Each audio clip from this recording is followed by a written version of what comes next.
Nello scorso video avevo parlato di plugin da installare nel PC. Un plugin molto utile che vi consiglio, soprattutto per chi è alle prime armi con Grasshopper come me, è quello questo,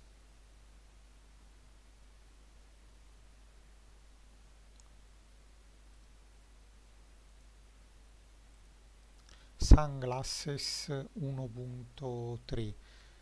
Andate sul sito Food for Rhino, lo scaricate e lo installate come nel video precedente. Praticamente che cosa fa questo plugin? Quando andiamo a inserire un componente, normalmente qui sopra non c'è il nome del componente, infatti io il plugin l'ho già installato, il componente vi appare in questa maniera.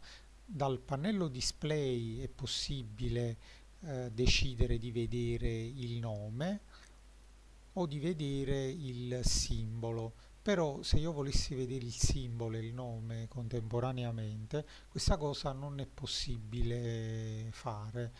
Ehm, e dicevo, per chi come me ha le prime armi con Grasshopper, poter riconoscere quindi sia dal simbolino che dal nome il componente inserito è davvero una cosa molto utile. Infatti vedevo che qui nel pannello display c'è una scritta eh, legata proprio al plugin con varie opzioni, anche se comunque l'opzione di base funziona benissimo.